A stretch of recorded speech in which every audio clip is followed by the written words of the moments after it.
All right. Okay. Well, welcome. Stats 102B, summer session C. We have 6 weeks to cover this Stats 102B class. It'll be a bit intense, but we can do it. Okay. All right. Oh, yes. Number one, I am glad you are here. Okay. So thanks for joining me. Thanks for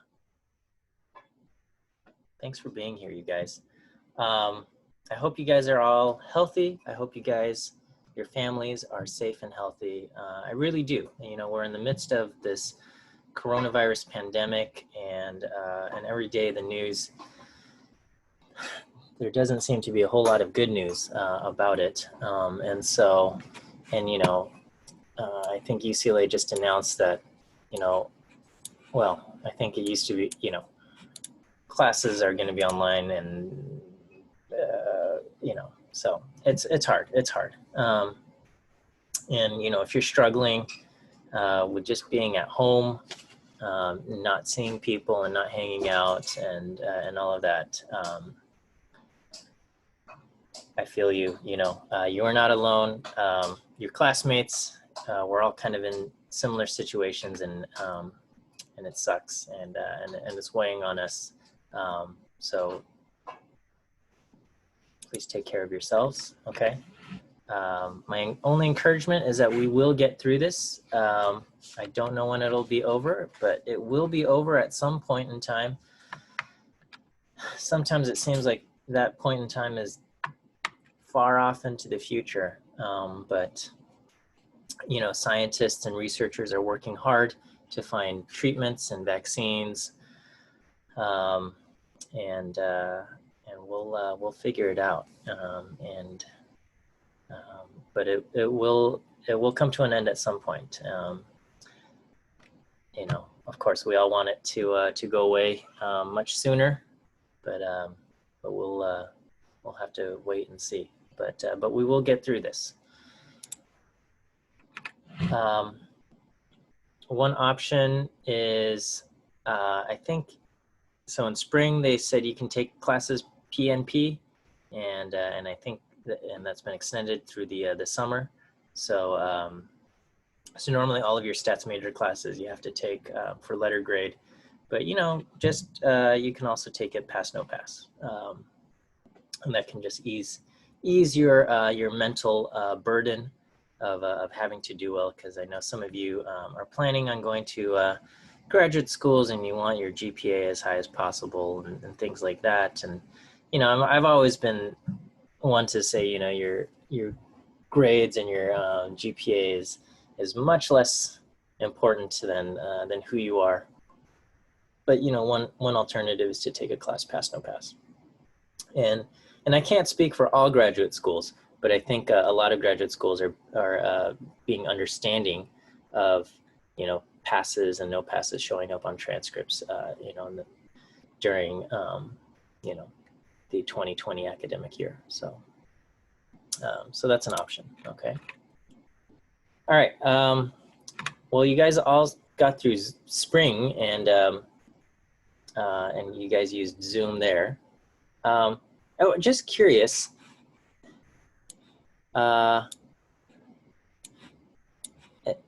Has anyone not taken a class with me? So just looking through, I think a lot of names are familiar, and I recognize a lot of names and faces, but okay, well, anyway, here, what you can do is in Zoom, there's the mute and the start and stop video buttons, okay, and all of you are muted, which is great.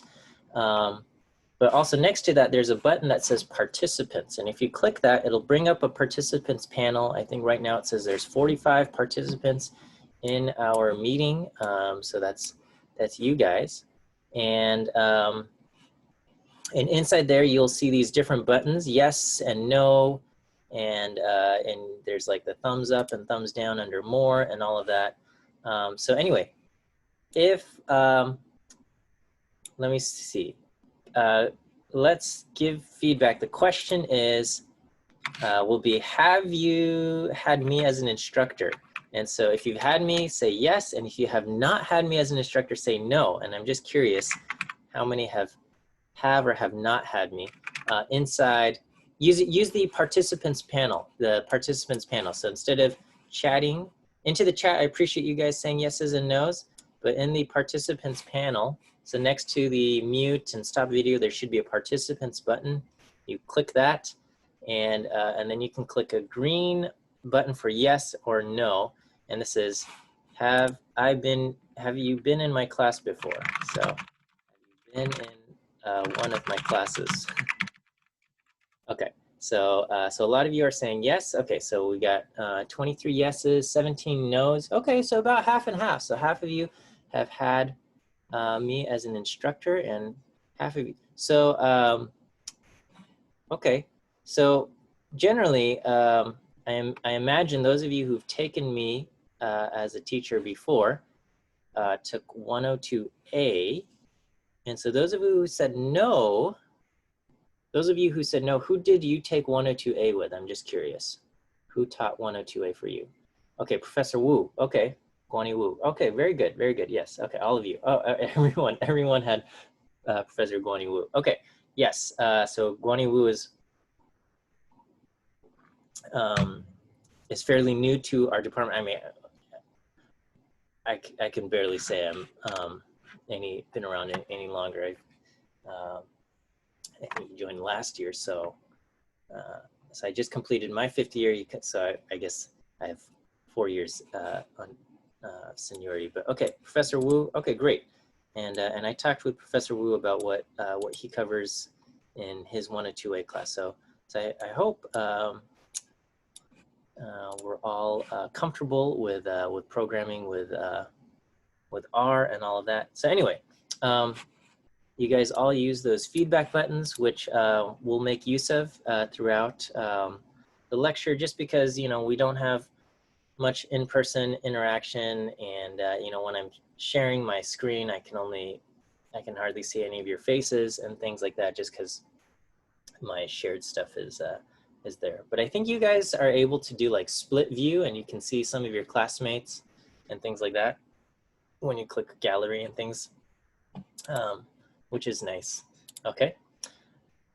So anyway, that's what we've got. And then you guys have the chat, and you guys obviously discovered the chat, so that's great.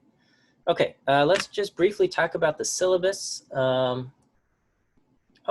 did I introduce myself?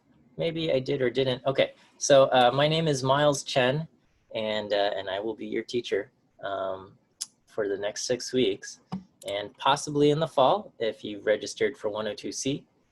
This is my email address.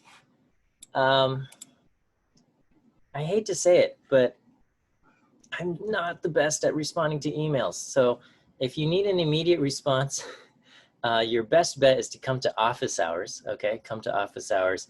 I'm much better at kind of responding to people in person, or at least, I mean, I guess we're not in person, but just like when there's a little bit of a conversation going on, usually things can get resolved a lot faster. So my office hours will be on Fridays, okay? Fridays from at 1 o'clock. So that's, you know, Mondays and Wednesdays will be lecture, and Fridays will be office hours at 1. And you are allowed, when you talk to me, you are allowed to call me Miles. You can call me Miles or Professor Chen or Dr. Chen or whatever you're comfortable with, okay? And you know, just my recommendation in general was that, well, I personally don't like this, and I think in general, when you go work and things like that, is that when you write a message or something, you should always try to put the person's name in there. And if you're not sure what to call them, then err on the side of formality. So rather than just saying hello or hi, comma, you know, say hello, so-and-so, okay? Hello, Dr. So-and-so, hello, Professor, whatever. And that, you know, otherwise, if you just say hello or hi without a name, it's kind of like, you know, those awkward situations where, you know, you see somebody and they don't remember your name, or you don't remember their name, and so you're like, hi, you, or hi, buddy. They know it's awkward in person, and it's also I think it's awkward to be reading that as well. Okay. Anyway, let's talk. This is our grading scheme. This is the grading scheme. I got these lecture viewing quizzes. I'll talk about that in a moment here. I've created a CampusWire forum for you guys to join. You can join. The link for that is right here. Okay. So so when you on the CCLE, there's a CampusWire discussion forum link. So you'll click that. That'll take you to CampusWire, and you can join there, and you get points for participation. We've got homework assignments. There's going to be 6 homework assignments, so 1 every single week. Okay, it's a lot of homework. Okay, I'm not going to try to hide that fact, So get started on your homeworks early. Each homework assignment, you'll have about 7-8 days to work on it, so get started on it as soon as you can, and work through it. Each of them will be 5%, and none of them will be dropped. Okay, we'll have a midterm exam in week 3 and a final exam week 6. And then I think that adds up to 98. And so the last 2% will be free points. So let me talk about each of these things. Oh, okay. Grading, I don't curve. So I don't believe in curving. I don't believe in comparing students to each other to try to decide how someone performs. I see it as my responsibility to write a fair exam and test you against the exam, okay? The only grade that is based on a student's performance relative to peers will be the A+, and that's given to the top 5% of students. So in a class of this size, I think there's about 80 students. That means like 4 students, top 4 students will get an A+. Everybody else will get something else. All right, okay. All right, Zoom lectures. Okay, you guys know how to use Zoom, and that's what we've got, okay? All right, so the lecture viewing quiz, it's basically 3 multiple choice questions, okay? And you get free points just for watching the lecture. So 15% of your grade, you'll get just for watching the lecture. And the reason for this, okay, the reason for this is because I have tried taking online courses, either via Coursera or things like that. And I know that, well, for me personally, when I took an online course, it was so easy for me to just skip lecture, not watch the video, and then it'll be like an exam is coming up, and it's like, oh no, I have like 6 lectures to catch up on, and at that point, it is just pure misery. It could be a subject that you love, like statistics, but having to watch 6 lectures in a row is pure misery. So I don't want that to happen to you guys. And so I'm making 15% of your grade points for just watching the lecture, either attending lecture when it's happening or watching it that day or the day after. And during the lecture, I will give quiz answers audibly. Okay, so I will speak the quiz answer. Maybe I'll enter it. If you need me to repeat it, I can say it, enter it into the chat as well. So, for example, today there is a quiz.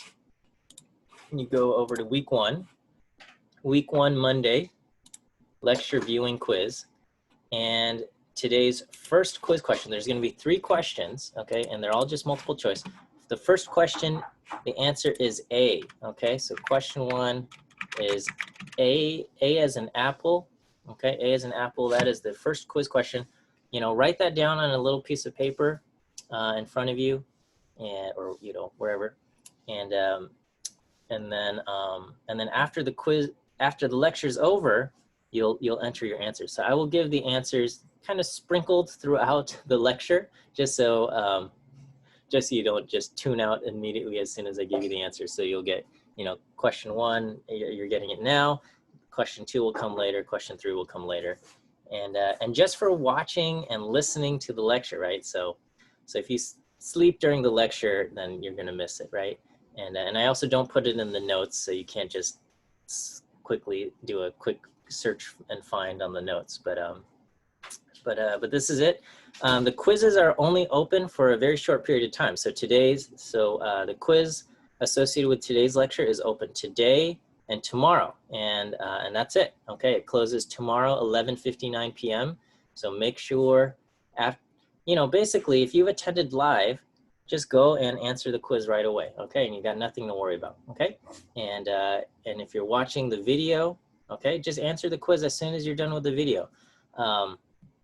And that's that. Okay, so you'll get 15% just for watching the lecture and answering the quiz within a day or two of class. So the Monday lecture quiz is open Monday and Tuesday, closes Tuesday 11:59, and then the quiz associated with Wednesday's lecture closes on Friday. So it's open Wednesday, Thursday, and it closes Friday at 11:59. Okay, and that's there to encourage you to kind of stay up to date with the lectures and not fall behind. And you get that's worth 15%.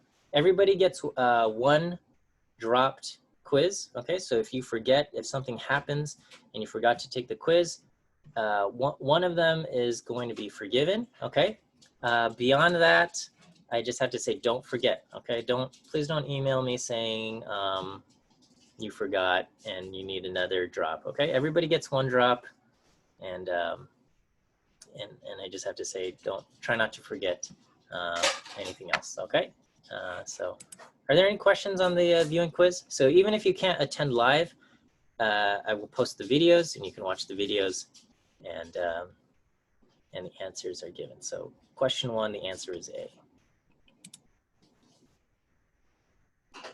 All right. Okay. We got homework. Homework is generally going to be due on Tuesdays at 6 p.m. So the first homework has been posted, and it'll be due next Tuesday at 6 p.m. And if you need an extension, you could submit documentation with it. The deadlines are, California time, Los Angeles time, Pacific Daylight. So if you're in another part of the world, another time zone, please make sure. My dog is upset about something. Please make sure you know when the deadlines are. Okay. All right, and then come to office hours. I love answering questions. I love explaining things. If you got questions about, I don't know, grad school or whatever, I'm happy to answer those things. If we made a mistake in the grading and you need something fixed, it's probably going to get resolved the fastest in office hours.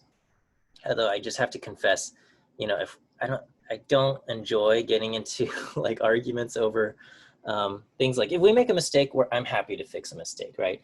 But if it's like, you got docked 10 points on this one mistake and you feel like that was a harsh deduction and you think it should only be 5 points, those types of arguments and things, I'll do it, but it's not my favorite, okay? But anyway, come, especially if you're, a lot of you, I recognize your faces, but if you are thinking of going to grad school and you're thinking of getting a letter of recommendation, it'll be better if I know who you are. And so office hours is a good time to allow me to meet you. And so that would be, so anyway, come to office hours. I'm happy to explain anything or just chat. So, and those are Fridays at 1 o'clock. All right. Any questions before we get started on just what this class is about and kind of our first lecture, how any of the stuff works? Let me see. Let me go over. Okay. I think that's it. Viewing quizzes. Okay, campus-wide participation. That's detailed in the syllabus about how the participation points work. Basically, ask questions, answer each other's questions, upvote each other's questions, and you'll get participation points. Okay. Will I post the slides after each lecture? Yes. Yeah. So these slides, I think I've actually already posted the slides up there. Okay. So I think they're up here already. Sometimes I'll catch typos and mistakes in my slides as I'm delivering them, and I'll go back and I'll correct them as well. Is discussion participation required? Jake is your TA, and he is not going to be taking attendance or doing any kind of viewing quiz. So in that sense, it's not going to affect your grade if you don't. I guess in the strict sense, it is not going to affect your grade if you miss discussion. But I strongly encourage that you attend discussion, and because that is Jake's a great resource in terms of providing help and whatnot. And so so if you have questions and if you're trying to learn stuff, if you're struggling with anything, please attend and whatnot. Okay, Isabel, you have a question? Okay, yes. In the syllabus, I wrote that suggest buying a physical copy of the book instead of the electronic. Oh, okay. All right. Well, maybe I should take that back. Okay, the electronic version is fine. It's just, let me see if I could show you what the electronic version looks like. So if you get the electronic version, this is, I think,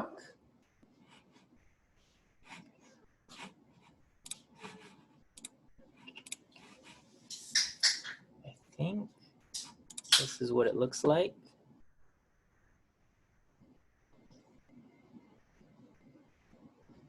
So the, I guess I was not overly impressed by the format of the electronic textbook. So, because I've had other electronic textbooks, and so like this textbook, the pages look identical. It's almost like a PDF, but so this is like the intro stats book, and its pages look. Its pages here look exactly the same as the physical book. And this electronic textbook, it's almost like, it feels like a Word document. It's more like a web page that scrolls rather than pages. And I don't know, for me personally, I was not overly impressed by this. It's perfectly valid. The content is the same. Everything is correct and all of that. I've liked this thing. I don't know if there's a PDF of the book out there. I haven't, if there is, it might not be 100% legal. But anyway, I was a little bit underwhelmed. By the electronic version of this textbook. But I don't want to discourage you from getting the textbook, right? If it's the difference between getting the electronic version of the textbook and getting and not getting the textbook, definitely get the electronic version, okay? And if it's like the physical textbook is going to take 3 weeks to arrive, okay, then figure something else out, because 3 weeks is too long to wait for a 6-week class, okay? So so that's so I hope that answers your question regarding the electronic textbook. So yeah, I don't know why it looks different. Okay, like the other electronic textbooks, I happily recommend them. Or if if you can find a PDF version of the textbook somehow, I might recommend that. But of course, I can only encourage legal versions of the stuff, okay? And I'm not encouraging copyright infringement or anything like that. Okay.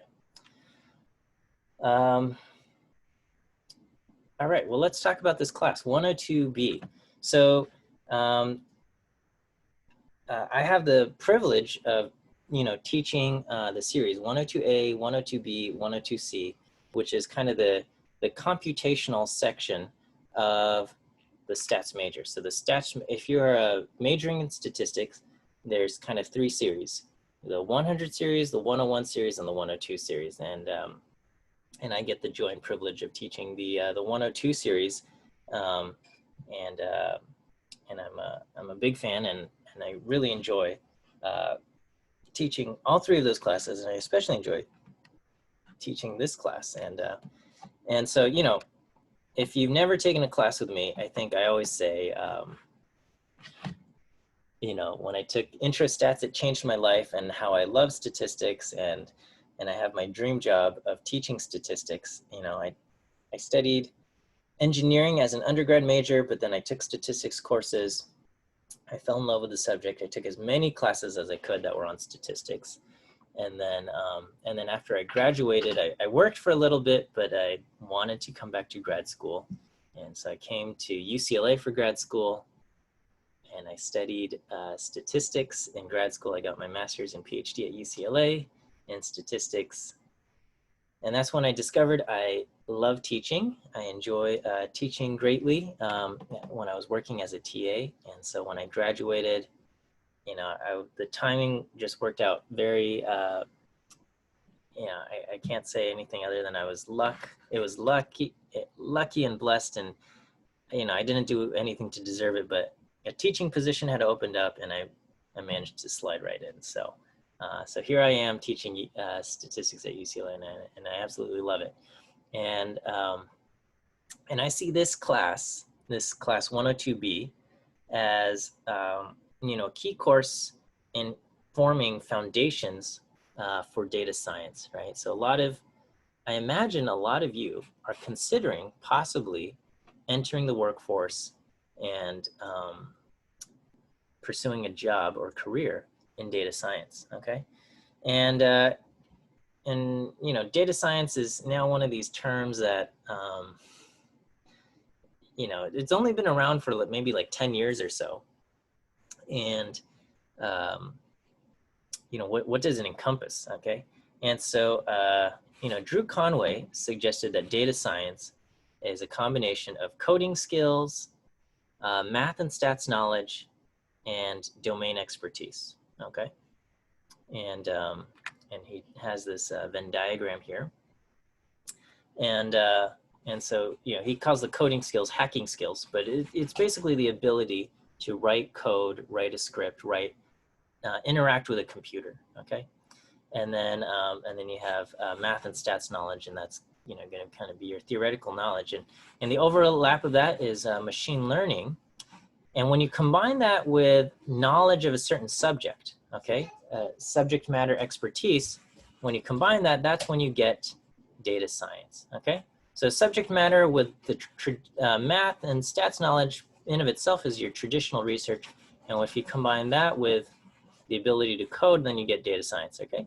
This danger zone is mostly kind of just a warning that if you are applying models, applying algorithms without fully understanding the math and the theory behind it, you might be making conclusions that aren't necessarily valid or correct, okay? So that's why it puts the danger zone. And, as the stats major, the 100 and 101 series will give you kind of the math and stats knowledge, and then the 102 series kind of addresses the coding skills, okay?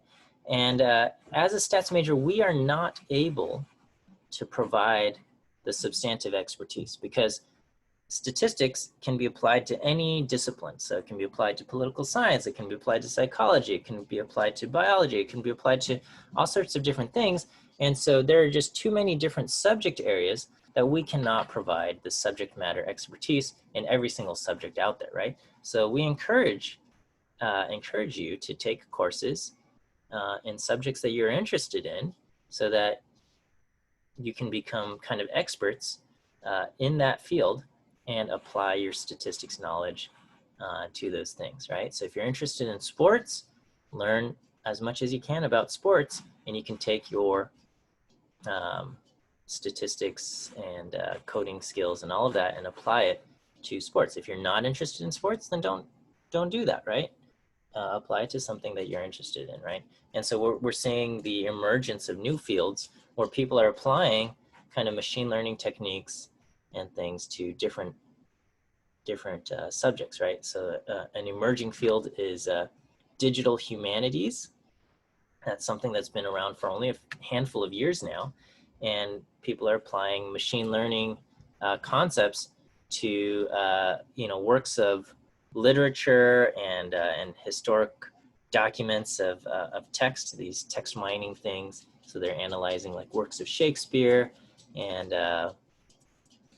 doing basically text analysis there, and certain questions of like, could this document that has no author accredited to it, can we try to figure out who it might be written by doing some kind of text analysis.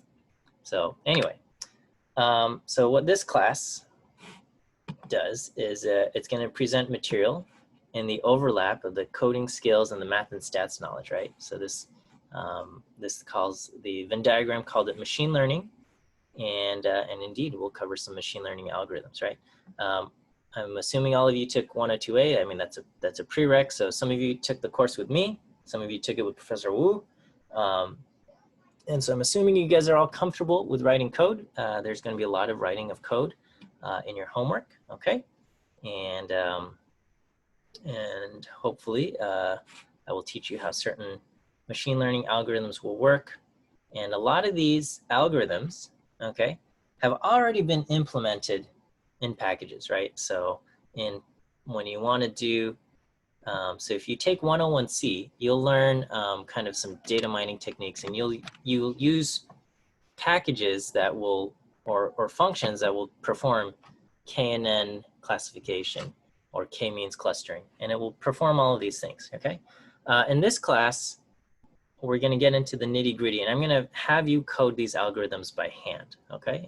And this will require you to gain an understanding of how it actually works, and it will require you to implement it yourself. Now, of course, in real life, if you have an analysis project, you are probably not going to use your handwritten code, okay? You're going to use the production-ready code that somebody else has already written, has been tested thoroughly and works well, okay? But you will, in this class, build it yourself and you will learn, right? It's kind of just like, I don't know, in middle school, like maybe you had to build, maybe you built like a battery using lemons and a zinc and what is it, zinc and copper or something, right? Like, I don't, like you built your own battery and you powered a clock or something, right, out of a potato or a lemon or something like that. And there was learning that happened when you said, oh, okay, this is, like, I understand that this is the anode and the cathode, and there's a transfer of electrons, and this is how a battery works. But of course, in real life, you would not use your little lemon battery and try to power your electronic devices. That would just be silly.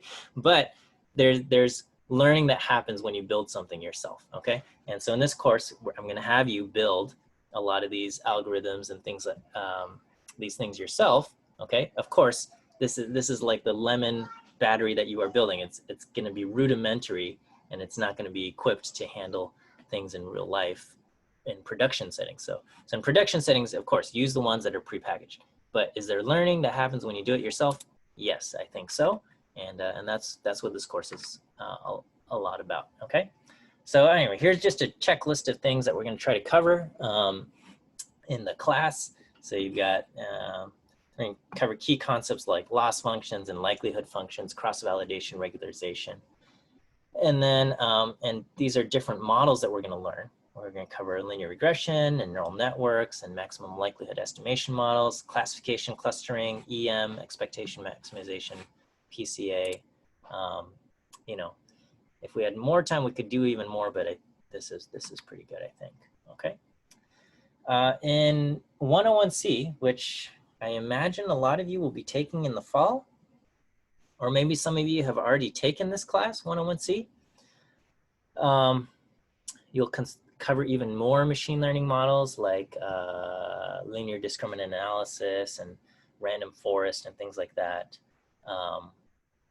And that class focuses mostly on the applications, right? It'll be kind of use the pre-written code, the packages and the functions that are there, and apply them. But this class will focus more on the kind of like, how do those things work, right? How do those things work? And I make you guys write the code there, okay? All right, and so just the major overall, you have the 100 series, which focuses a lot on the mathematical theory behind the models. So have you guys already taken 100C? You can give me yeses or nos in your participants panel. Okay, yeses and nos for 100C. Okay, so it seems fairly split between yeses and nos, between maybe more nos for 100C. So that was like linear models where you had a bunch of matrices and you did partial derivatives for OLS and things like that. And there's going to be definitely some overlap there when we take a look at it in this class. Okay. The 101A and 101B series. So 101B, I think. All right. Another question. Have you guys all taken 101B already? Yes or no? Okay. Okay. So most of you are yeses. Okay. Again, split, but more yeses. It's a little bit inverse of the 100C. So 101B is experimental design. And that class is all about trying to get as much information as you can out of basically as few observations, right? So I imagine you had to go to the island and collect data. Was that part of that? And like gathering data from the island was like a little bit painful, okay? And that's just kind of how real life experiments are. Every observation you collect requires time, energy, money, and so you want to get as much information as possible. Ideally, you want to design your experiment so you can get as much information as possible with as few observations as necessary. Like you don't want to try to collect 500 people, right? You want to get away with doing 50. If you can get the same information out of 50 people as you can 500, yeah, do it that way, right? Okay, this class, on the other hand, is all about how can we extract data or information when data is cheap, when you got these big data sets and you need to extract some information. So 101C and 102B focus a lot on these types of settings, and the prediction is a little bit more important than the interpretability. So that's what we want to do. You can think of this. This is something I've made up. This is not like an official thing, but to graduate from UCLA, everybody has to take a Writing 2 course, right? And that's like some course, but it's Writing 2 where you have to write like a bunch of essays, right? Like every week an essay is due. And that's because UCLA thinks, well, not UCLA thinks, it is, writing is an important skill, right? We have to be able to express our ideas in a way, in written communication, that's an important idea, right? So everybody has to take a Writing 2 class. I think of this course as like a Coding 2 class, right? So as a stats major, if you're going to graduate majoring in statistics, you need to be able to express ideas in terms of code, okay? And so there's going to be lots of code in your homework. I'm going to be making you guys write a lot of code. And that's important. In the same way that a Writing 2 class makes you write a lot of essays and write papers, this class is going to make you write a bunch of code, because the practice of writing code, I think, is very important. Being able to express ideas and implement them in code is an important idea. And so, coding is essential to interacting with and learning from data. This is absolutely true, and especially in this modern age where we've got lots of data. You need to be able to code in order to interact with it, right? And so if you want a data-related career, the ability to write clear, readable code is a key strength. And students who code well can create powerful tools to implement their ideas and solutions. And so you can think of this class as a coding 2 class. Is it going to feel like there's a lot of coding involved? Yes, I'm not going to shy away from that fact, okay? And so this brings me to, I want to talk a little bit about academic integrity and plagiarism. This is something that comes up every quarter. I wish it wasn't the case, but I just want to talk about this a little bit, right? So the truth is that there is high quality code that already exists out there, right? If you search for it, you can go on Stack Exchange, you can go on GitHub. There's already a lot of high quality code and packages that will do everything you want it to do, right? You want to do KNN classification. There's already lots of solutions of KNN things that will do KNN, okay? And if the goal is to accomplish the task of classifying something using the KNN algorithm, absolutely, you should use the high quality code that already exists out there, okay? Right? If you need to power a device, you should purchase the battery and not build it yourself, okay? If that's the goal. If the goal is to perform the classification, if it's to perform a task, use the code that's already out there, okay? But the goal of this class is not that you accomplish the KNN classification. That's a side goal, okay? The goal is to help you learn these algorithms, help you learn how to write the code. That's the goal of this class. It's not so you accomplish the task, it's that you learn. The goal of taking these courses, in my view, is your learning, not the accomplishment of these tasks. And so the homework assignments are designed to help you to learn, not to help you to write code, but to help you, not to help you do a task, but to help you learn how to write code. By having you write code, you're gonna learn these algorithms. That's the goal of this class, okay? And so, I think when we go to the gym and things like that and you're lifting weights, we understand that the goal of lifting weights is not that the weights get lifted. We don't care if the weight goes from here to up here. That's not the goal. The goal is that by lifting the weights, the person lifting the weights gets stronger, right? The goal is that you wear out the muscles and the muscles come back stronger and things like that. And similarly, in this class, I want your brain to get a little bit tired in the way that when your muscles get fatigued, they come back stronger. When your brain gets fatigued, it's going to come back stronger, right? Your brain's going to say, hey, this is a tough thing. I need to make new connections so it gets easier, right? And that's how our brain works, right? If everything we do in life is only easy, we're not going to get stronger, right? Like if you say, well, I'm comfortable lifting these 3-pound weights and that's all I'm going to do, then your body's not going to say, well, I should learn how to, I should build muscle to be able to lift up heavier things, right? And similarly, if we don't give our brain any kind of challenge, then your brain's not going to say like, oh, I should go out of my way to be able to work even harder, right? So when you struggle in writing the code, it's a good thing. It's a good thing because your brain is going to have to, when you get sleep at night, your brain is going to form more connections. So get your sleep. That's very important. And you will get better at writing code, right? Just like anything else, the more you practice, the better you're going to get, right? Like if you play video games, in the beginning, you're not good at the video game, but with practice, you get better. Same thing with writing code. In the beginning, no one's very good. With practice, you get better, okay?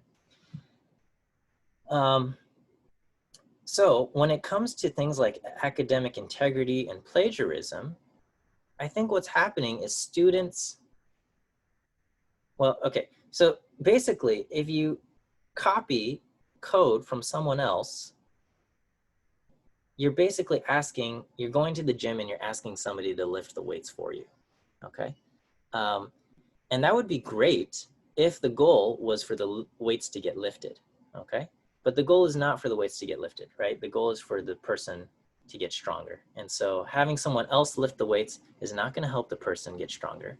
And having someone copying code from someone else is not gonna make you a better coder, right?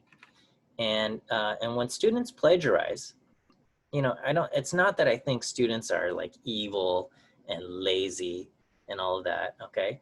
I think it's that the student has got the goals mixed up, right? If the student believes the goal is getting a good grade and accomplishing the task that was asked of in the homework assignment, you know, that might compel them to um, to copy a solution, okay? But that's not the goal. The goal is for the student's learning, right? And for the learning to happen, the student has to write the code themselves, right? And it's just unfortunate that there's not an easy way. I wish there was a way for me to like look at your brain and say, oh yes, you have gone through the learning, right? I wish there was. That would make my life so much easier in terms of like grading and stuff like that. But there's not. It's not that technology or that ability doesn't exist, right? So it's kind of just like so what we ask is you know, it's kind of just like, well, did you are you able to lift the weight? Are you able to accomplish the task? And we look at the result of accomplishing the task. And so, you know, there's a conflict in that the way we evaluate your learning is by seeing if you're able to accomplish this task. Okay, you know, I look forward to the day where we can just look at your brain and say, did you learn? And then you go, yeah, I learned. And we can judge you that way, right? But it, you know, so you have to make it your own kind of personal goal of learning, right? And go through the process of learning yourself. So anyway, that's I want to say that keep that in mind. You're going to get so much more out of the class if you do the learning yourself. If you write the code yourself, you're going to get so much more than if you copy the solution, right? When you copy the solution, you're basically asking somebody else to lift the weights for you, which accomplishes the task, but doesn't help in the way of your learning, okay? So, you know, basically, if you find the homework assignment challenging, which is the goal, my goal is to give you a homework assignment that's challenging, but not impossible, right? So I want, everything is doable, and I want it to be a little bit of a challenge where you have to kind of work for it, but I don't want it to be so overwhelming that you just give up, right? So I'm hoping this is the goal, or this is what I've accomplished, okay? And I've tried really hard to write the assignments. It takes a lot of energy to kind of come up with an assignment that meets this challenge of being challenging, but also not so out of reach.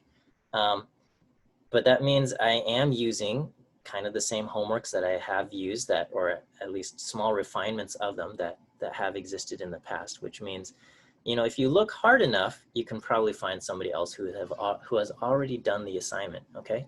But again, please resist that temptation, because the goal is your learning. And if you copy someone else's solution, you're cheating yourself out of the learning opportunity, okay? I don't like opening up cases of academic dishonesty with the dean of students, but if I have to, I will. So anyway, we do take plagiarism seriously, and we will escalate cases to the dean. That's not my goal, and I'm appealing to your desire. I imagine you guys all came to UCLA because at some part in your heart of hearts, you enjoy learning, right? You don't come to UCLA because you hate school. It shouldn't be, right? If you hate school and you're at UCLA, oh man, I feel bad for you. But I think somewhere deep down you enjoy learning, and I want that to be the case. And so I'm appealing to that part to work through. The goal is, you know, these assignments are meant to be challenging, but also within reach for you to accomplish. So anyway, that's where we are here. Okay, here's just a list of like what you're allowed and not allowed to do. Basically, don't show each other code, okay? So on Campus Wire, when you ask questions like, what's going on here and here. You can say, hey, have you thought about trying this function, right? Have you thought about using this function to accomplish something? But, like try creating a for loop, and within each iteration, subset it this way, right? There's a lot you can communicate without actually showing your code, right? So basically you're not allowed to show the code that you've done, okay?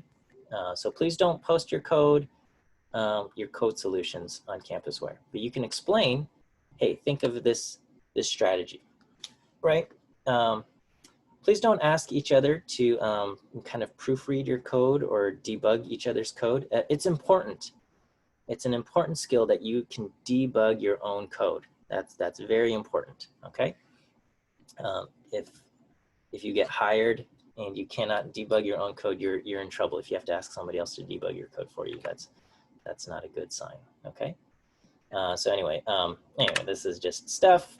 Basically, on CampusWire, if you want to ask questions about code, you can ask questions about code as long as it doesn't pertain to an assignment directly, right?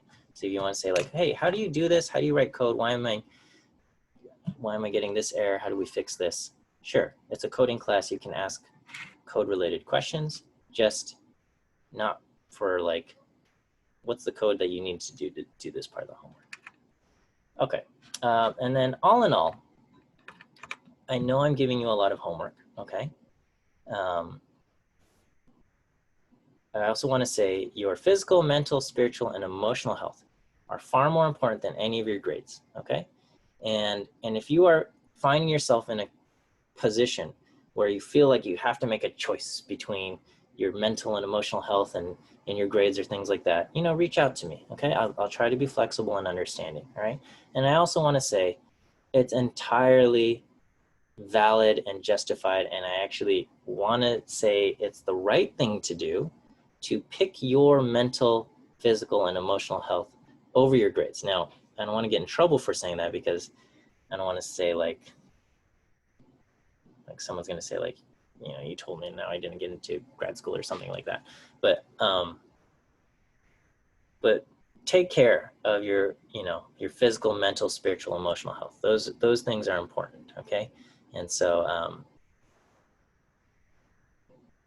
the class, we're compressing 10 weeks into 6 weeks. It's going to be an intense class. Is anyone else taking another summer class during session C at the same time as this class? You can answer yes or no. Oh, no. Okay. 20 of you are taking multiple, 25 of you are taking multiple classes in summer session C. What's the other class? Is it also a heavy duty class? Is it like a writing 2 class at the same time as a coding 2? 101B, oh man. 101B, philosophy 31. Oh, digital humanities 101. Oh. Okay, well. Okay, it's gonna be a rough 6 weeks. I don't know what else I can say. All right, this ethics writing. Okay, all right. Well, okay. I don't. Have you guys taken 2 summer classes before? Summer classes are just way intense, right? We're compressing 10 weeks into 6 weeks, and so there's a lot going on. My encouragement would have always been just take 1 summer class at a time, but UCLA allows you to take more than 1, and so it's a lot. Okay, well, if you feel like you're gonna fall apart, reach out to me. We'll try to work something out. Okay. And I also want to say it's okay. It's okay if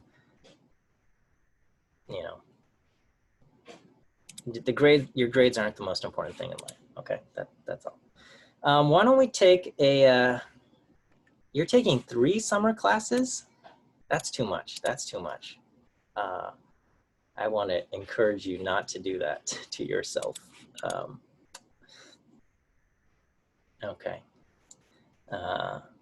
Yeah.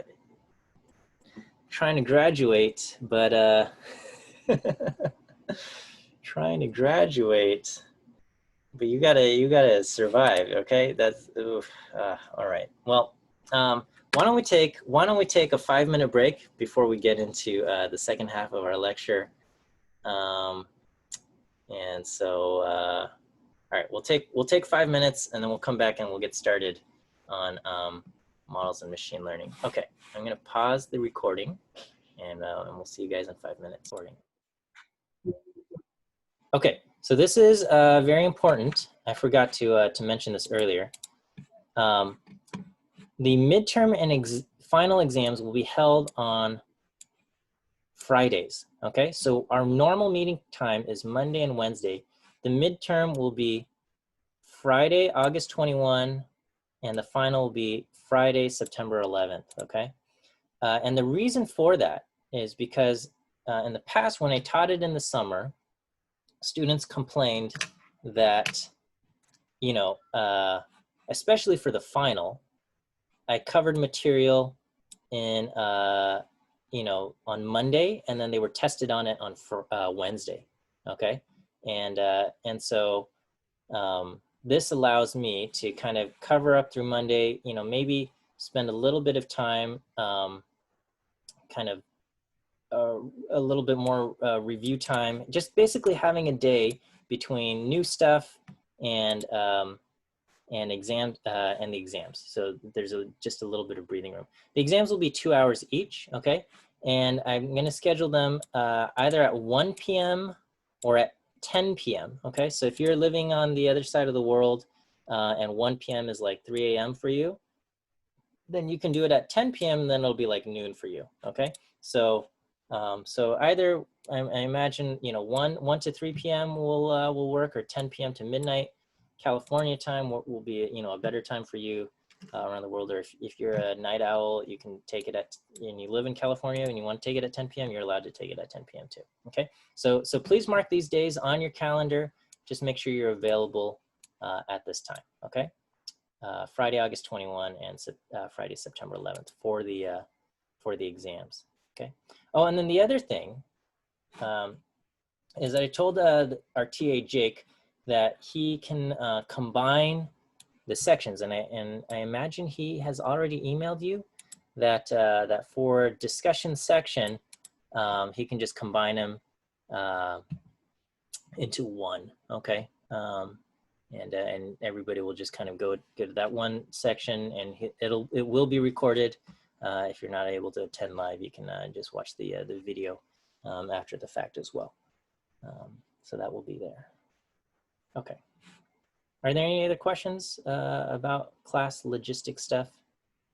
Let me give you the second quiz answer. Second view quiz answer for today is D as in dog, D as in dog. Okay, so question 2 is D. Okay, and so write that down. And then before I end lecture today, if I haven't given you the third quiz answer, please, you know, make sure you ask in the chat to give you the third quiz answer. All right, let's get started. We're going to get started on what machine learning is all about, what models are all about, and stuff like that. Okay, so if you go on Wikipedia and you look up machine learning, I think it says something like this, right? It says machine learning is the study of algorithms and statistical models that computer systems use to effectively perform a specific task without using explicit instructions, relying on patterns and inference instead. Okay, so the idea here is that, okay, maybe the TA hasn't sent an email. I'm not sure. Okay, all right, so nobody's received an email from Jake yet. Okay, well, then that is the news for you. Okay, well, I imagine Jake will set up a link for you to join the Zoom, and it will be, he's going to combine both sections into one, okay? And he'll reach out to you. Okay, so the big idea is that we're gonna, we fit models to the data, right? And, you know, it talks about performing a specific task without using explicit instructions, you know, people still, they have to make a lot of decisions regarding how to specify the model, okay? Like how should the model be specified? That still has to be done by people, okay? But a lot of the decisions are going to be guided by the data and the algorithm that they use, okay? And the decisions that are made by the algorithm, that's the machine learning. That's the machine part, is learning or making the decisions that are guided by the data rather than the person making those decisions explicitly. All right, so what's a model? Okay, so here is a model airplane. And a model is a simplified representation of something complex, right? So a real airplane, very complicated, okay? This is a simplified representation. It kind of captures the essence of what an airplane is, okay? And so statistical model is a simplified representation of a complex real-world process that generates data. So in the real world, in real life, there's some complicated process that generates data.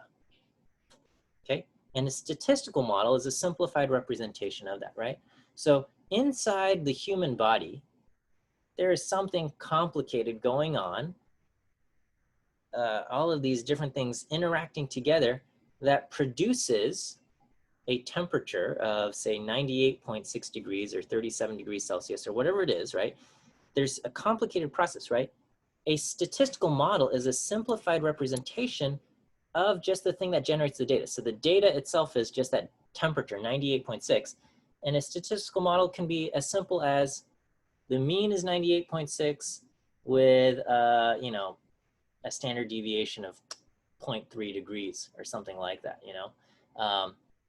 And that's a simple model of the different temperatures that we might encounter in the world, right? Why does this person have a slightly higher temperature than this person, okay? That answer, the true answer, is complicated. Something is going on inside this person's body that's a little bit different from this person's body, and that's why this person has a slightly different temperature than this person, right? What's that process? What's the thing? That's a complicated thing. We don't, you know, we're just looking for something simple. And the simple answer is, hey, most everybody's temperature is something around 98.6, give or take a couple of degrees. And that's the simplified representation. And that's what we're going for, okay? So, okay, so I think that's what this slide says, right? A statistical model is a simplified version of the relationships between variables in the real world, right? It includes only a subset of variables related to the outcome and always includes an error term to account for everything else, right? So maybe you can say, hey, the variable, you know, person's temperature is related to whether or not they are sick. And if they are sick, then their temperature is going to be higher. And if they're not sick, their temperature is going to be a little lower or whatever. And, you know, but if they're sick, you know, it's going to be higher, but there's still going to be an error term. So we're just looking at kind of, you know, why is this person's temperature 103 and this person's temperature 101? That's, the true answer is complicated, okay? But we can just say, oh, it's the person's sick. That explains the high temperature. Why is it specifically 103? I can't give you that. That's going to be part of the error term, okay? So that's what we're going for here, okay? And when we create a model, right, there's kind of this saying, we have all models are wrong, but some are useful, okay? And so we're not trying to fully explain how the world works, how the human body works and all of that, but we're just trying to say, hey, this is a useful way to approximate the data that we're seeing, okay? And the kind of the primary functions that we're going for is we want to be able to make predictions, or we want to understand the relationships between variables, right? And sometimes we have to make a choice. Is it more important that we understand the relationships, or is it more important that we can make predictions, okay? And the models that you're going to pick are going to depend on which of these priorities are more important. If it's more important to understand the relationships, you're going to pick models that are easy to understand, like linear regression. Linear regression, multiple linear regression, gives very clear answers as far as how variables are related, okay? If it's more important to get good predictions, you can use something like a neural network. A neural network is very good at making predictions, but if somebody says, hey, can you interpret the results of this neural network? Can you interpret what these values inside the neural network mean? Nobody can provide interpretations for that, right? Nobody truly understands the inner workings of a neural network. It's very, these coefficients and stuff that it settles on don't have inherent meaning, but it's going to make good predictions, and sometimes that's all that matters. And so, you know, sometimes we have to make a choice. Which one's more important? And that's going to inform which type of model we're going to use. All right, so here's an example coming from the textbook. So this is the textbook that we're using, and so please get yourself a copy. If you can't get the physical copy in time, you can get yourself a digital copy. But anyway, it carries data from the 100 meters Olympic race. Okay, track and field event. This is kind of like the fastest man alive thing, right? So there are different things that ultimately factor into the winning time, but we're going to look at the relationship between when the year of the Olympics were held and the winning time, okay? And so what we see is that as time has gone on, the winning time, the gold medal time for the 100 meters race has gotten faster and faster and faster, okay? And so this is what we see, okay? So how do we summarize this relationship? So one model that we can create is a linear model, right? And so you guys all have learned linear regression. And so, you know, the big idea with a linear model is that the amount by which we adjust our prediction every time, you know, because the overall idea is like as time goes on, the race time gets faster. And the linear model says the amount we're going to make the adjustment is going to be constant throughout time. So if the time improves by, you know, 0.05 seconds between 1920 and 1924, we're also going to predict that the time improves 0.05 seconds between 2000 and 2004. And we'll also predict that between, you know, 2004 and 2008, between, you know, 1992 and 1996, and all of that, okay? So the time that it improves is going to be 0.05 throughout, right? And so that's going to create a straight line for our prediction, right? And so when you fit a linear model, you got to estimate the slope and the intercept. When you need to say what kind of line, we got to estimate the slope and the intercept. And that, estimating the slope, estimating the intercept, is called fitting the model. Fitting a model is just figuring out what values to use for the model parameters. So with the linear model, the parameters are slope and intercept. If you have a different model, you have different parameters. You've got your other models might be more complicated. You have multiple linear regression, you've got multiple parameters. If you've got a neural network, you've got different kinds of parameters. And fitting a model is just figuring out what values you should use there, okay? So with linear regression, it's easy. We want to find the slope and intercept. So how do we pick the slope and the intercept? Okay, the slope and the intercept is chosen so that the resulting line fits the data, right? Does the best job fitting the data, right?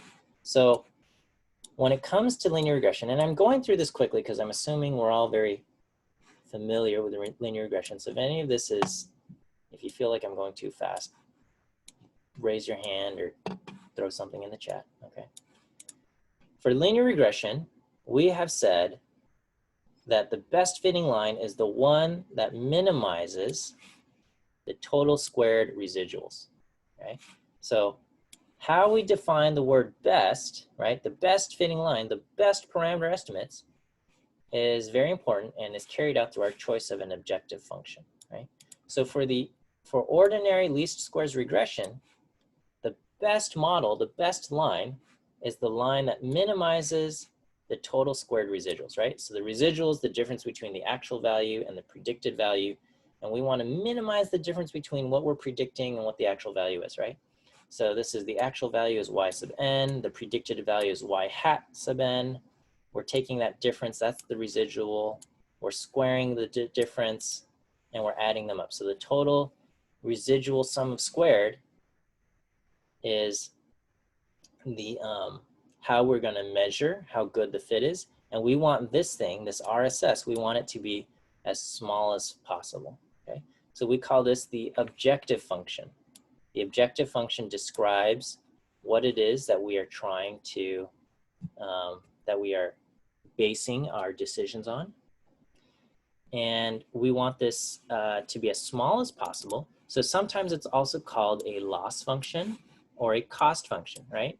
So in general, we want to minimize our costs or we want to minimize our losses. So because it's a function that we want to minimize, we might call it a loss function or a cost function, okay?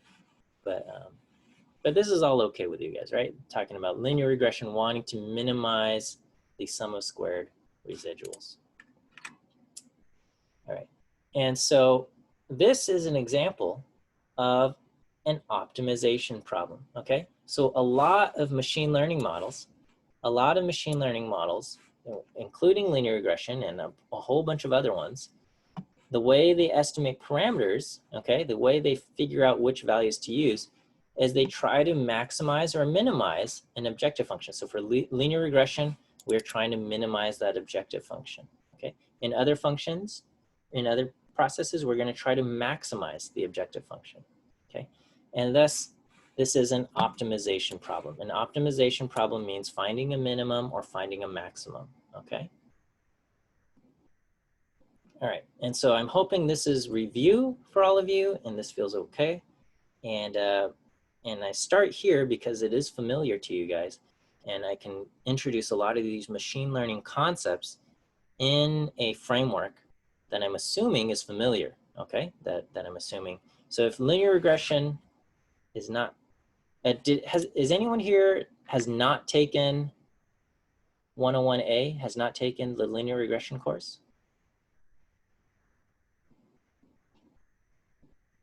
Okay, so the no means you have, oh, you haven't, okay, wait. So I should say, all right, so okay. I guess the 3 no's are people who have not taken linear regression. I'm not sure. Okay, so a couple of you, a few of you. All right, I guess give me a no if you have not taken linear regression.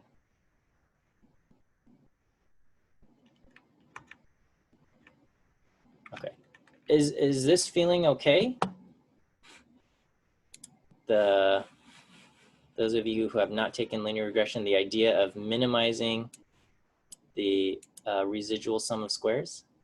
Okay, I did 100C, but not, so it seems the same. Okay, all right. All right, so I hope it's okay. All right, there's a, okay, so it's an optimization problem. We want to minimize this, right? So I'm gonna try to match the textbook notation, okay? So the textbook notation, the actual values, the textbook calls it T sub n, okay? T sub n is the actual value. And then rather than y, okay? And then the value predicted by the model, okay? Okay, so we have 2 parameters, which is slope, which is intercept W0 and slope W1, okay? Intercept and slope W0 and W1, these are the parameters. And the value that it predicts for observation x sub n with these parameter values, instead of calling it y hat, it calls it the result of this function, right? So it's, you plug these values, you plug in xn, and with the slope and this intercept, slope and intercept, it's going to predict some kind of value, and it calls the result of that this function f. And so the sum of squares residuals, squared residual is this, t minus f of this. We're going to take that difference and we're going to square it, okay? And so the sum of squared residuals, or the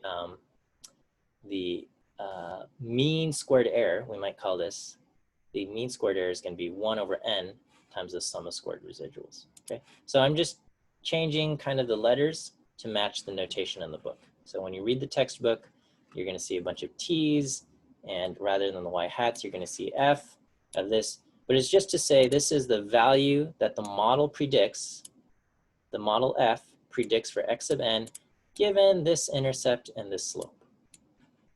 That's all this is saying. Okay, so the total loss function that we're trying to minimize, which we use using the curly L, okay, it's the actual value minus the predicted value squared, summed up, divided by 1 over n. So it's still the mean squared error there. Okay, and then another thing that you might see is the root mean squared error. Okay, this just takes the square root of that. It's not a big deal. Okay,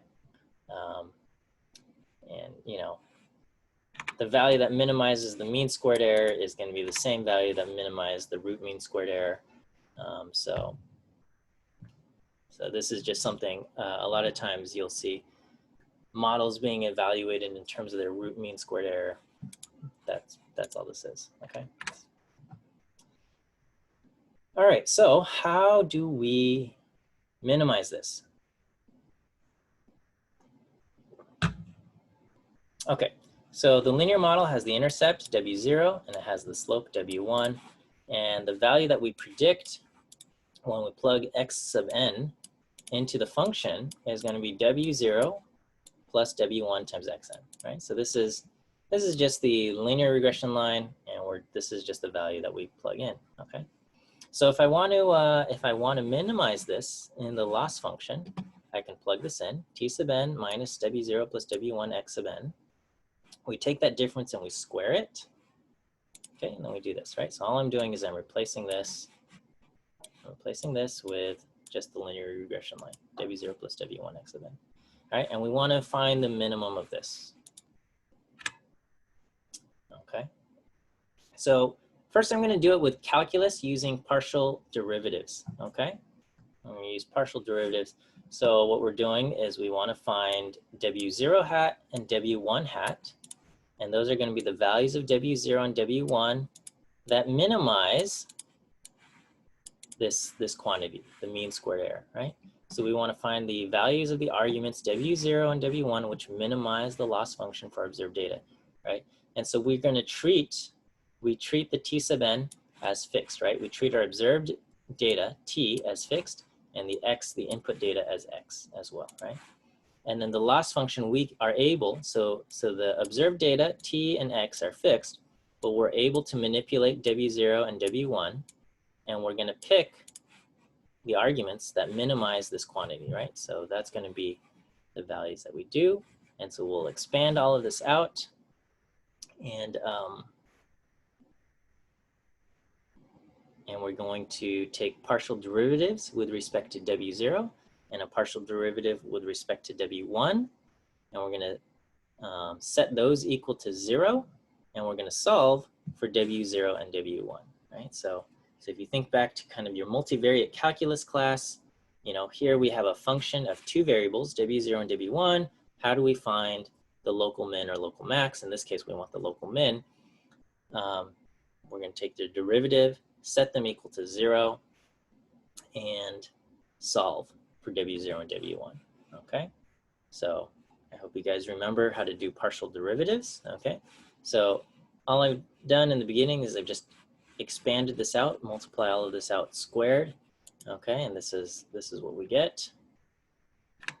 And okay, so if we take the derivative of this with respect to W1, okay, and you just kind of have to trust me that I did this correctly, this is what you get, okay? And if you take the derivative of this loss function with respect to W0, right, this goes away, and some of these terms that don't have W0 involved go away, this is what you're going to get, right? So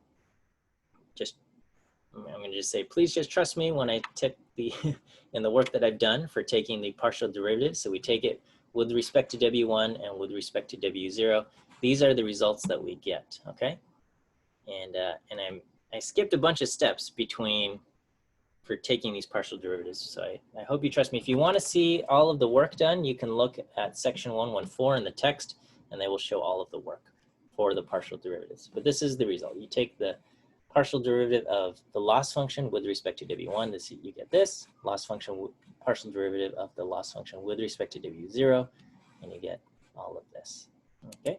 And so what we're gonna do is we're gonna set these partial derivatives equal to 0, and we're gonna solve for W0 and W1. All right, so far so good. Again, if anything is not good, let me know in the chat. Let me know with a feedback icon, okay? All right, so one thing that we might want to do is we might want to turn things into matrix notation, okay? Because if we want to, dealing with this summation sign can get annoying, okay? And so when you do matrix notation, you know, summation is part of a matrix multiplication operation, right? When you got a row vector and a column vector, and you do a multiplication, you're multiplying each of the elements, but there's also a summation at the end, okay? And so I'm going to show a lot of things that have to do with a lot of matrices and linear algebra. And I don't know how recently you guys took 33A, your linear algebra course, but if it was recent and you remember, great. If it was a long time ago and you forgot, then please review. Or even if it was recent and you forgot, please review, because sometimes it happens, okay? There is an excellent, excellent series of videos that everybody should watch, you know, once a year. Like, and it's by 3 Blue 1 Brown. It's on the essence of linear algebra. All of these videos are so wonderful. And so, so watch these, and anyway, it's a good review of linear algebra. Okay, but anyway, using matrices will help avoid some of these summation terms, because the summation is implicit in the matrix multiplication.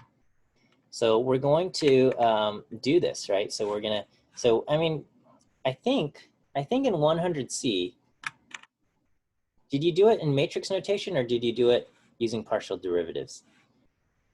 Or 100B, I don't know. Okay, but I imagine you had to do this, where you took the partial derivatives and you set it equal to 0 and you solved, okay? And here we're gonna do it in matrix notation. Maybe you already did this in 100C, I'm not sure. You did, okay, so you used beta 0, beta 1 case, and you did it with matrices. Oh, okay. All right, well, then this will be review for you. But I'll do it here, except we're using W's instead of betas, and I hope that's okay. All right. So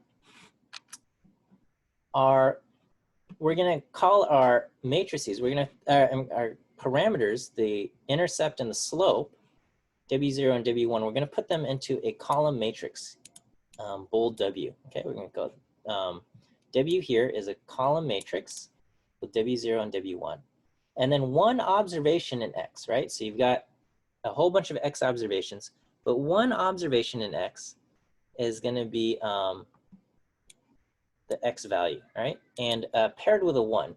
And that's so that when we multiply W transpose X, right? So if you transpose W and you multiply it by X, okay, W0 gets multiplied by the 1, and W1 gets multiplied by Xn, and you get this. W0 plus W1 Xn is basically our linear regression equation, okay? Our linear regression equation can be expressed in matrix notation as W transpose Xn, right? So by expressing W as this matrix and each X observation as this matrix, we can express the value predicted by the model, W0 plus W1 Xn, as W transpose Xn. So this is what we've got here. All right, and then so what we will do is that the entire matrix X, will be all of our X observations, okay? We're gonna basically transpose each one. So our entire matrix X will be a column of 1s and a column of the X values, right? So we got N values, big N, X, we got X1 through Xn, And so we've got basically a 2 by n matrix. This is a big N here, okay? And then our observed values T are this, okay? And so on the next slide, I'm going to show that the loss function can be expressed as T minus XW transpose T minus XW, okay? Because if we think about it, all right? So if we take our entire matrix X, which is this, and we multiply it by our matrix of parameters, W0 and W1, when we do the multiplication, right, we're going to multiply 1 for this first row, 1 times W0, and X1 times W1, and that's going to form our first value here. And then here we get 1 times W0, and X2 times W1, and it's going to give us our second value, right? And this is basically the predicted value for X1. This is the predicted value for X2, and so on and so forth until we get the predicted value for Xn. So the result here is going to be an n by 1 matrix, okay? N rows, 1 column. This is just 1 column. Here we had n rows and 2 columns. X is n by 2, and W is 2 columns, 2 rows and 1 column. 2 rows and 1 column is a 2 by 1 matrix. And when we multiply this, we're going to get an n by 1 matrix here. So this XW represents all of our predicted values, okay? Now, when you deal with matrices, I strongly, strongly, strongly encourage that you write the dimensions under each of your matrices, okay? Because when you do multiplication, the number of columns in this matrix has to match the number of rows in this matrix, right? The inner dimensions, when you do n by 2 multiplied by 2 by 1, this and this have to match. If they don't match, you can't do the matrix multiplication, right? So if we did it in R, okay, I'm going to take, I've got 28 values in the year, and I'm going to bind the 28 values with a bunch of 1s. And so X becomes 28 rows, 2 columns, and W will be 2 rows and 1 column. I can multiply X times W. X times W, if I multiply that, will be a 28 by 1. If I tried to swap these, if I try to do W times X, right, this is the matrix multiplication in our symbol, I'm going to get this error, right? Error in W multiplied by X, non-conformable arguments. And I imagine you are going to encounter this error at least once in this course, right? We're going to be doing a bunch of matrix multiplications.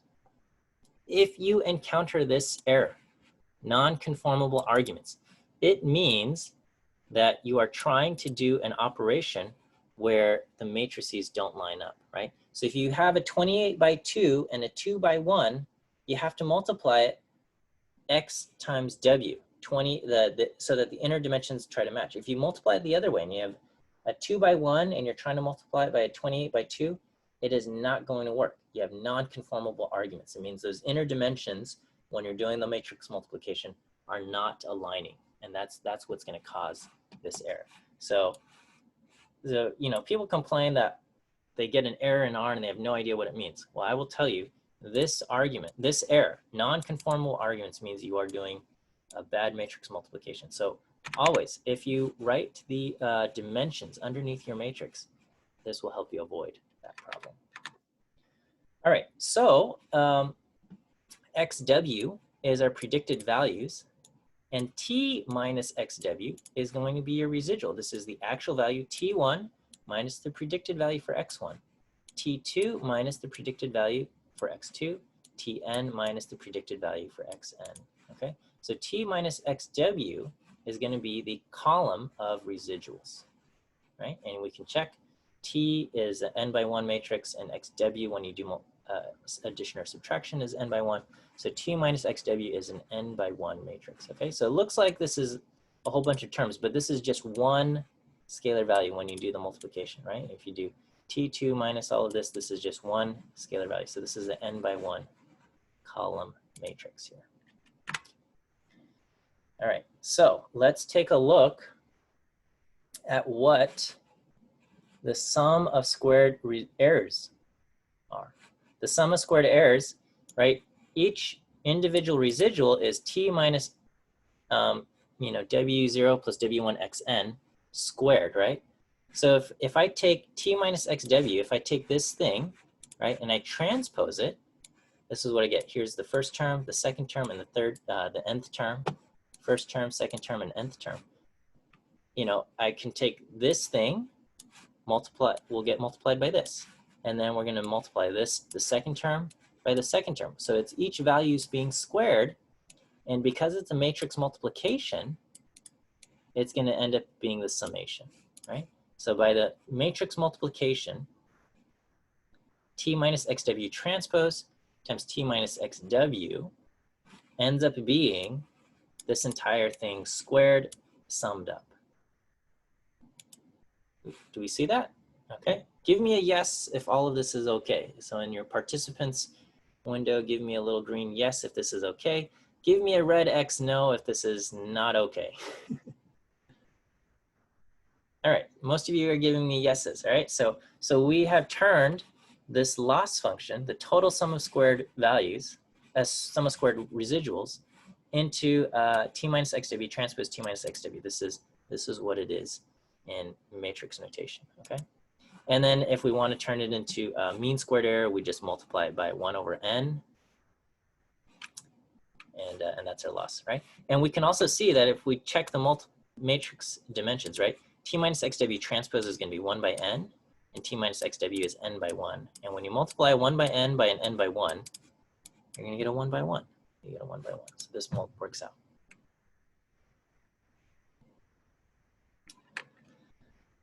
All right, so this is exciting here. All right, so we do t minus xw transpose times t minus xw, all right? And so here I'm going to expand this out, okay?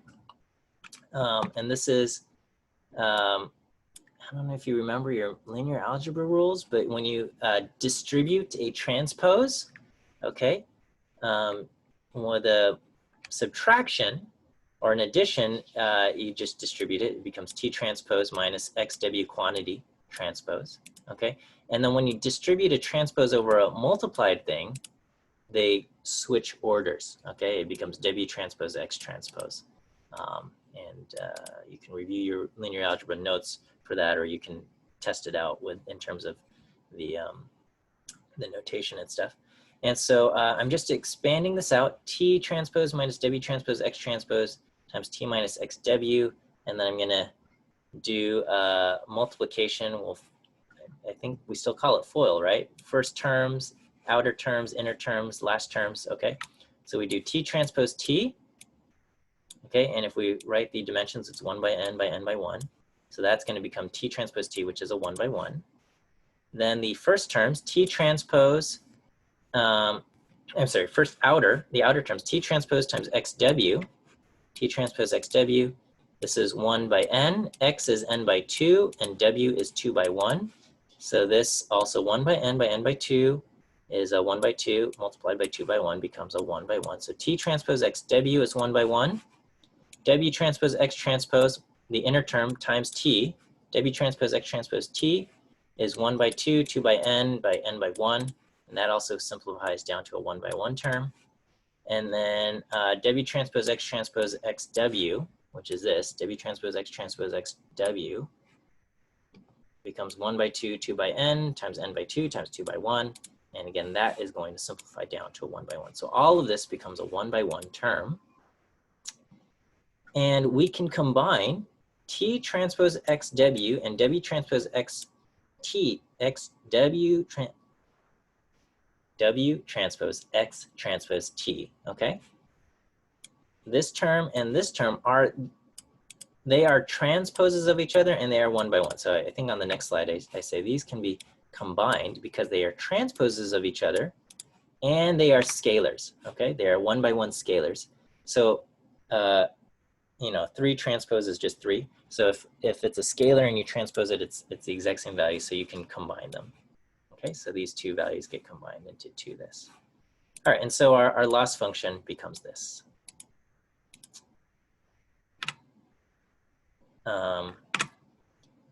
And so now we have the loss function written in vector notation or matrix notation.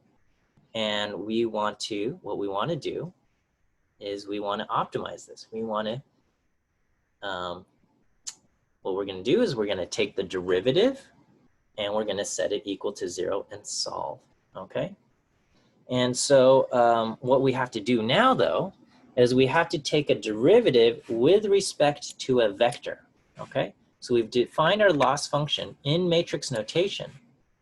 And what we're going to do is we're going to take the derivative in matrix notation, and we're going to set that derivative equal to 0 and solve for W, okay?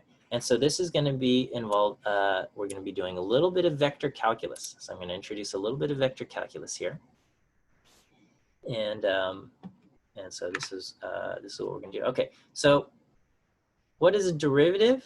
All right, so for a derivative, you have a function that goes from a real value to a real value, right? You go from the x-axis, and each value in the x-axis corresponds to one value in the y direction, right? And that's how you get a function, okay?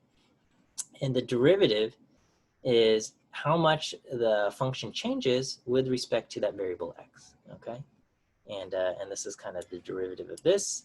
Basically, you say, well, if I add an infinitely small value of h, okay, how much did that function change versus its original value f of x? And we're going to divide that by the width of h, okay? And we can rearrange terms to say the derivative satisfies this, okay? And so the multivariate equivalent of a derivative is known as the gradient, okay? And what a gradient is you have a function of n-dimensional inputs, right? So you have a function that takes n inputs. So you have your input is real space in n dimensions, but each value gets mapped to one output value, right? So you have a scalar output. So you have you're inputting a vector input, and it gets mapped to a scalar output. So n-dimensional input goes to one output, right?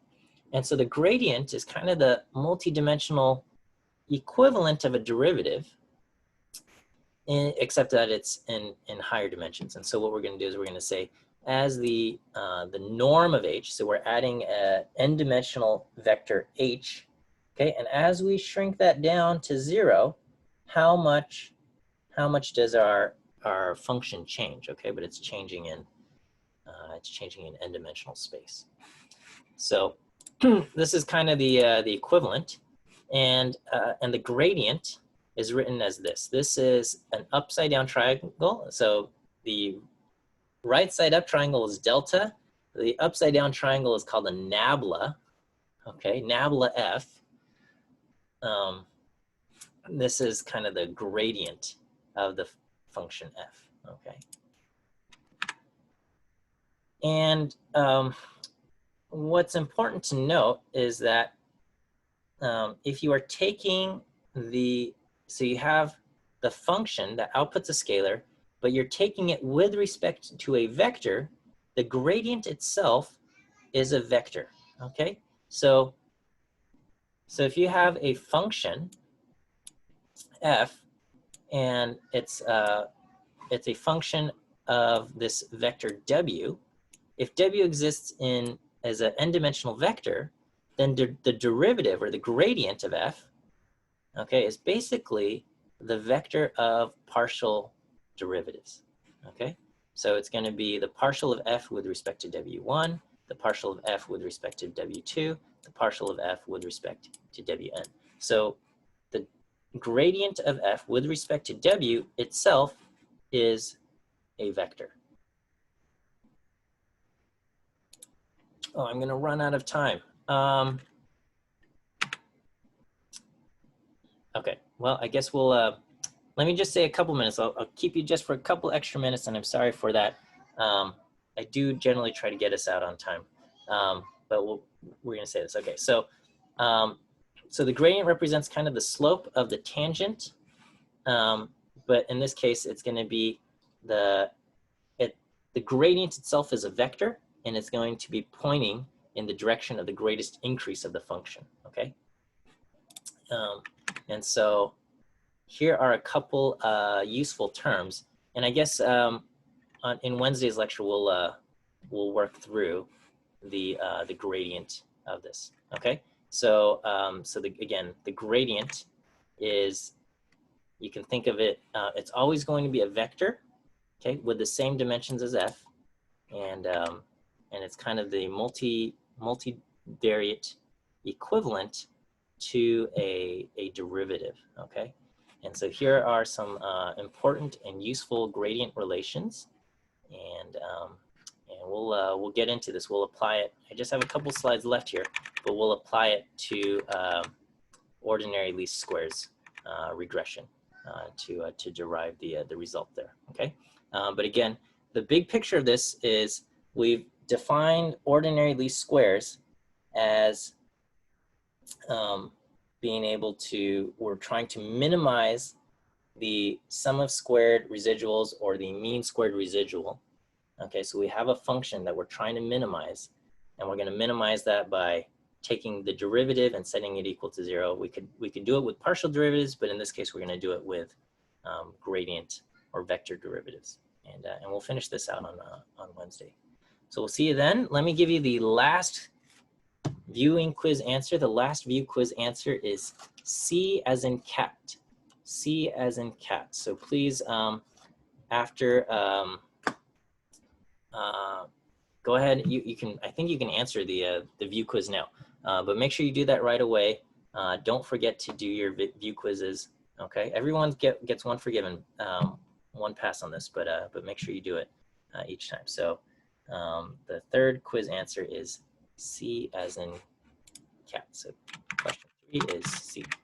Okay, we will end here. I'm looking forward to a great quarter with you guys, and I'm going to go ahead and